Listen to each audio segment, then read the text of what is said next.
Hello future nursing officers, आप सभी का एक बार फिर से स्वागत है एक नए वीडियो के साथ। और आज हम बात करेंगे इमरजेंसी पोजीशंस टॉपिक पर। यहाँ पर हम डेली 10 क्वेश्चन सॉल्व करते हैं किसी एक पर्टिकुलर टॉपिक पर, ठीक 5 बजे, वो भी नर्सिंग प्रायोरिटी वाले क्वेश्चंस। अगर आप नए हो तो सब्सक्राइब का बटन दबाओ और जुड़ जाओ हमारे इस मिशन पर, वो भी बिल्कुल मुफ्त। तो चलिए बढ़ते हैं अपने पहले क्वेश्चन पर। Question 1, A 62-year-old patient is admitted to the emergency department after a traumatic head injury. The patient is semi-comatose. Glasgow Coma Scale GCS score of 8 and initial computed tomography CT scan reveals a large intracranial hematoma with signs of cerebral edema. The nurse is preparing the patient for transfer to the intensive care unit. Which positioning strategy is most critical for maintaining cerebral perfusion pressure CPP and preventing further neurological deterioration? A. Keep the head of the bed flat 0 degrees to maximize blood flow to the brain. B. Elevate the head of the bed to 30 to 45 degrees with the head in a neutral position. C. Place the patient in a Trendelenburg position to increase venous return. D. Maintain the patient in a prone position to facilitate respiratory effort. Correct answer B. Explanation: traumatic head injury और cerebral oedema indicate करते हैं increased intracranial pressure ICP का high risk. इस situation में head of the bed को 30 तक 45 degree तक elevate करना और हेड को न्यूट्रल पोजीशन में रखना, मिड लाइन विदाउट फ्लेक्शन और extension, most critical positioning strategy है। इससे जुगुलर वीनस ड्रेनेज प्रमोट होता है, जिससे इंट्राक्रेनियल वीनस प्रेशर कम होता है और आईसीपी रिड्यूस होता है। साथ ही ये position cerebral perfusion pressure CPP को ऑप्टिमाइज करती है, क्योंकि ये ड्रेनेज को फैसिलिटेट करती है बिना सेरिब्रल ब्लड फ्लो को सिग्निफिकेंटली कॉम्प्रोमाइज किए। Head of bed flat ICP को बढ़ा सकता है due to impaired venous drainage. Option C, Trendelenburg position ICP को ड्रास्टिकली बढ़ा देगा as it promotes blood flow towards the head. Prone position respiratory effort facilitate कर सकता है पर आईसीपी को सिग्निफिकेंटली इंक्रीज कर सकता है ड्यू टू नेक कंप्रेशन और impaired venous drainage. Question 2, during the removal of a central venous catheter CVC from an adult patient, the nurse observes sudden onset of dyspnoea, pallor, tachycardia and a dropping oxygen saturation. The nurse suspects an air embolism. What is the immediate and most appropriate emergency position to place the patient in? A. Reverse Trendelenburg position. B. High Fowler's position. C. Left lateral Trendelenburg position. D. Right lateral Trendelenburg position. Correct answer C. Explanation: air embolism CVC removal की एक serious complication है जिसमें air blood stream में enter कर जाती है। अगर air embolism suspect हो तो इमीडिएट और मोस्ट अप्रोप्रिएट इमरजेंसी पोजीशन है पेशेंट को लेफ्ट लेटरल ट्रेंडेलेनबर्ग पोजीशन में रखना।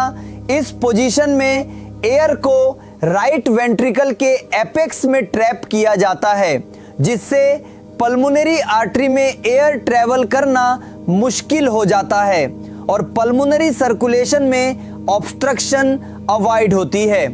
इससे एयर को डिसॉल्व होने का टाइम मिलता है और राइट वेंट्रिकल पंपिंग एक्शन से एयर को ब्रेक डाउन करने में हेल्प मिलती है।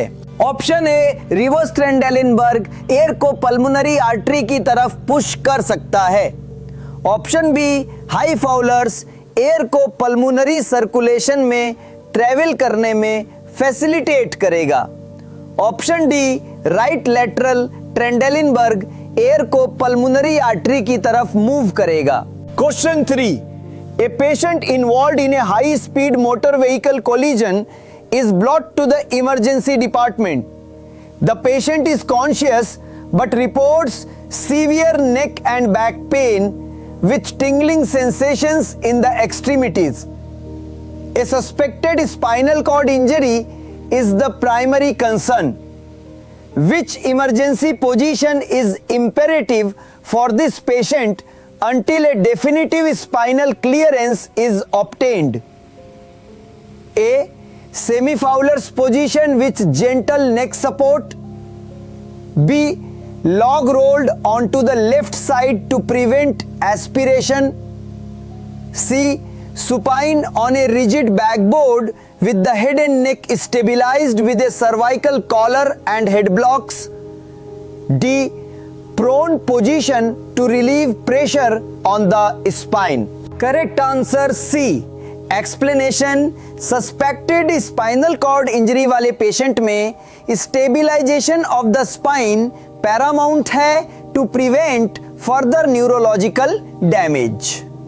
Any movement of the spine injury को वर्सन कर सकता है, इसलिए सुपाइन पोजीशन में रिजिड बैकबोर्ड पर और हेड और नेक को सर्वाइकल कॉलर और हेड ब्लॉक से स्टेबिलाइज करना मोस्ट इंपरेटिव इमरजेंसी पोजीशन है। ये मैनुअल इनलाइन स्टेबिलाइजेशन मेंटेन करता है और स्पाइनल कॉलम को इनमोबिलाइज करता है, जिससे स्पाइनल कॉर्ड पर एडिशनल ट्रॉमा से बचा जाता है। Op A, semi Fowler cervical spine को फ्लेक्स कर सकता है जो कॉन्ट्रा इंडिकेटेड है। Op B, log roll on to side सिर्फ तब किया जाता है जब एयरवे कॉम्प्रोमाइज्ड हो और ट्रॉमा टीम से हेल्प अवेलेबल हो और प्रॉपर टेक्निक के साथ। इनिशियल इमोबिलाइजेशन के बाद ही किया जाता है। Op D, prone position contraindicated है as it can put more stress on the injured spine and compromise breathing. Question 4, a patient in the emergency department presents with severe dyspnea, frothy pink sputum and crackles audible throughout all lung fields indicative of acute pulmonary edema. The patient's blood pressure is 180/100 mmHg. Which emergency position is most beneficial for this patient's immediate respiratory and cardiac compromise? A, supine with legs elevated to improve venous return to the heart. B, high Fowler's position with legs dependent. C, Trendelenburg position to facilitate lung expansion. D, left lateral recumbent to prevent aspiration.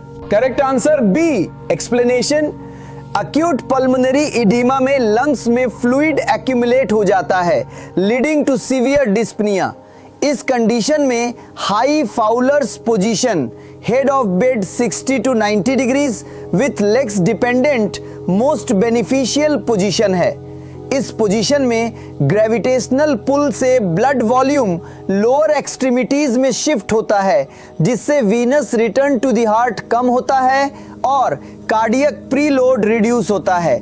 इससे pulmonary congestion कम होती है और patient को easier breathing feel होता है।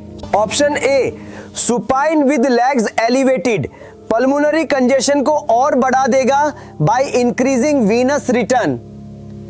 Option C, Trendelenburg position severe pulmonary congestion और dyspnoea cause करेगा।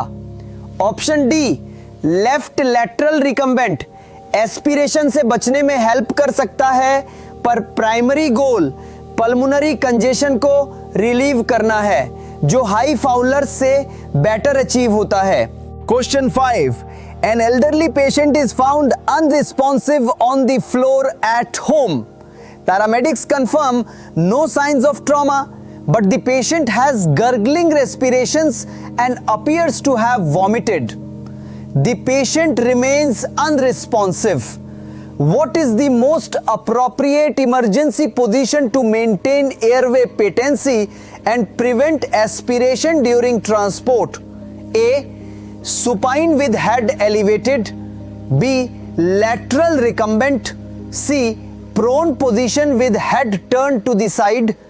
D. Modified Trendelenburg position. Correct answer B. Explanation: एक अनरिस्पॉन्सिव पेशेंट जिसमें गर्गलिंग रेस्पिरेशंस और वॉमिटिंग के साइंस है, उसमें एयरवे ऑब्स्ट्रक्शन और एस्पिरेशन का हाई रिस्क होता है। Recovery position also known as lateral recumbent position most appropriate emergency position है। इस पोजीशन में पेशेंट को साइड पर टर्न किया जाता है, हेड को एक्सटेंडेड पोजीशन में रखा जाता है जिससे टंग एयरवे को ब्लॉक नहीं करती और वोमिटस ओरल कैविटी से ड्रेन हो जाता है, preventing aspiration. Option A supine with head elevated tongue को स्टिल एयरवे ऑब्स्ट्रक्ट करने देगा और वोमिटस एस्पिरेशन का रिस्क बढ़ाएगा। Option C prone with head turned respiratory effort को हिंडर कर सकता है और प्रॉपर एयरवे मैनेजमेंट डिफिकल्ट बना सकता है।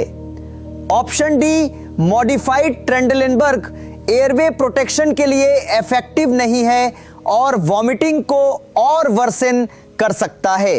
Question 6, a patient with a T6 spinal cord injury reports a sudden pounding headache, profuse sweating above the level of injury, nasal congestion and blurred vision.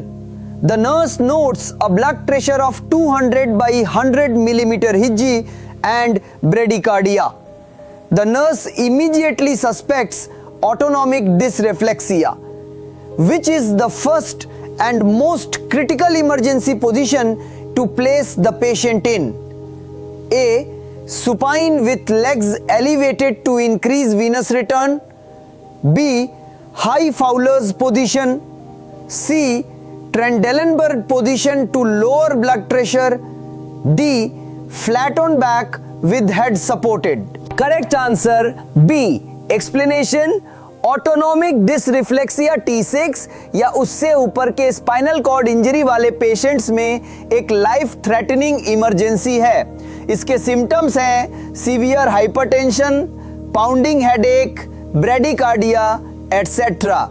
इस condition में first और most critical emergency position है patient को high Fowler's position में रखना। इससे blood pressure में immediate drop आता है by promoting venous pooling in the lower extremities, जिससे सेरिब्रल हेमरेज और स्ट्रोक का रिस्क कम होता है। इसके बाद नर्स को अंडरलाइंग नॉक्सियस स्टिमुलस जैसे फुल ब्लैडर, फीकल इंफेक्शन को आइडेंटिफाई और रिमूव करना चाहिए। Option A supine with legs elevated blood pressure को और बढ़ा देगा by increasing venous return to the heart. Option C Trendelenburg position blood pressure को डेंजरसली बढ़ा देगा। Option D flat on back blood pressure पर कोई पॉजिटिव इफेक्ट नहीं होगा। Question 7, a pregnant patient 36 weeks gestation presents to the emergency department with sudden, profuse, bright red vaginal bleeding and no abdominal pain. Fetal heart tones are reassuring. The nurse suspects placenta previa.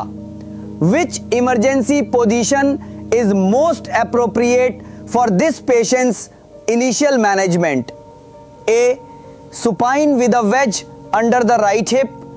B. High Fowler's position. C. Left lateral recumbent position. D. Lithotomy position for immediate vaginal examination. Correct answer C. Explanation: placenta previa में placenta cervix को cover करता है, leading to painless vaginal bleeding in late pregnancy. इस condition में left lateral recumbent position most appropriate है। यह position vena cava compression को prevent करती है, जिससे यूट्राइन ब्लड फ्लो और प्लेसेंटल परफ्यूजन ऑप्टिमाइज होती है और फीटल ऑक्सीजनेशन मेंटेन रहती है। इससे सुपाइन हाइपोटेंशन सिंड्रोम भी अवॉइड होता है। Option A supine with a veg supine hypotension से बचाता है, पर left lateral position vena cava compression को बेटर प्रिवेंट करता है। Option B high Fowler's in this context is not ideal as it can reduce uterine perfusion. Option D lithotomy for vaginal exam contraindicated है जब तक placenta previa rule out ना हो, क्योंकि इससे ब्लीडिंग और बढ़ सकती है। Question 8. During labor, a multiparous patient at full term experiences a sudden gush of warm fluid and the fetal heart rate drops significantly to 80 BPM. On vaginal examination, the nurse palpates a pulsating umbilical cord presenting before the fetal head. What is the immediate emergency position the nurse should assist the patient into? A. Semi-Fowler's position to reduce uterine contractions. B. Trendelenburg or knee chest position. C. Left lateral recumbent to improve oxygenation. D. Supine with legs abducted for easier access. Correct answer B. Explanation. Prolapsed umbilical cord एक obstetric emergency है जिसमें umbilical cord foetus से पहले cervical ऑस से निकाल जाती हैं, leading to cord compression और फीटल हाइपोक्सिया। इस सिचुएशन में इमीडिएट इमरजेंसी पोजीशन है पेशेंट को ट्रेंडलेनबर्ग या नी चेस्ट पोजीशन में असिस्ट करना। इन पोजीशन से ग्रेविटेशनल पुल से फीटस को पेल्विस से ऊपर लिफ्ट किया जाता है, जिससे कॉर्ड पर प्रेशर रिलीव होता है और blood flow through the cord restore होता है। साथ ही नर्स को ग्लव्ड हैंड से प्रेजेंटिंग पार्ट को पुश करना चाहिए कॉर्ड से दूर। Option A semi Fowler's gravity से कॉर्ड पर प्रेशर और बढ़ा देगा। Option C left lateral recumbent cord compression को रिलीव करने के लिए सफिशिएंट नहीं है। Option D supine with legs abducted cord compression को और बढ़ा देगा। Question 9. A patient in the intensive care unit ICU develops sudden unexplained hypotension, tachycardia and a decrease in urine output. The patient also has a femoral arterial line in place. The nurse suspects hypovolemic shock. Which emergency position is most appropriate as an initial non-pharmacological intervention? A. High Fowler's position to improve ventilation. B. Modified Trendelenburg position. Legs elevated 20 degrees, trunk flat, head slightly elevated. C. Reverse Trendelenburg position to reduce venous pooling. D. Supine with a large pillow under the head. Correct answer B. Explanation hypovolaemic shock में intravascular fluid volume में significant कमी होती है, leading to decreased cardiac output और hypotension. Traditional Trendelenburg position head down अब universally recommended नहीं है due to its potential to increase ICP और respiratory distress. Instead modified Trendelenburg position जिसमें लेग्स को 20 डिग्रीज एलिवेट किया जाता है, ट्रंक फ्लैट रहता है और हेड स्लाइटली एलिवेटेड अगर टॉलरेटेड हो, मोस्ट एप्रोप्रिएट है। इस पोजीशन से blood from the lower extremities auto transfused होता है टू द सेंट्रल सर्कुलेशन, जिससे वीनस रिटर्न और कार्डियक आउटपुट टेम्परेरीली इंप्रूव होता है। Option A high Fowler's hypotension को और वर्सन करेगा by pooling blood in the lower extremities. Option C reverse Trendelenburg venous pooling को लोअर एक्सट्रीमिटीज में बढ़ाएगा, हाइपोटेंशन को वर्सन करेगा। Option D supine with pillow significant haemodynamic effect नहीं होगा। Question 10, a patient has just undergone a liver biopsy. Upon returning to the recovery unit, the nurse needs to position the patient to minimize the risk of hemorrhage from the biopsy site. Which is the most appropriate immediate emergency position for this patient? A. Supine with head of bed elevated 30 degrees. B. Left side lying position. C. Right side lying position. D. Semi-Fowler's position with knees bent. Correct answer C. Explanation, liver biopsy के बाद haemorrhage एक significant complication risk है, क्योंकि liver एक highly vascular organ है। Biopsy के बाद most appropriate immediate emergency position है पेशेंट को राइट साइड लाइंग पोजीशन में रखना। इस पोजीशन से बायोप्सी साइट पर प्रेशर अप्लाई होता है, जिससे ब्लीडिंग वेसल्स कॉम्प्रेस होते हैं और हिमाटोमा फॉर्मेशन का रिस्क कम होता है। पेशेंट को यूजुअली सेवरल आवर्स तक इस पोजीशन में रहना होता है। Option A supine with HOB elevated biopsy site पर प्रेशर नहीं डालेगा। Option B left side lying pressure biopsy site जो राइट साइड पर है पर नहीं पड़ेगा। Option D semi Fowler's with knees bent abdominal muscles को रिलैक्स कर सकता है पर डायरेक्ट प्रेशर अप्लाई नहीं करेगा हेमरेज को कंट्रोल करने के लिए। वीडियो पसंद आया हो तो इसे लाइक करें, शेयर करें और चैनल नर्स विकी को सब्सक्राइब करना ना भूलें। कमेंट्स में जरूर बताएं कि ये एमसीक्यूज आपके लिए कितने हेल्पफुल रहे। मिलते हैं नेक्स्ट वीडियो में एक नए टॉपिक के साथ। तब तक keep learning and stay awesome.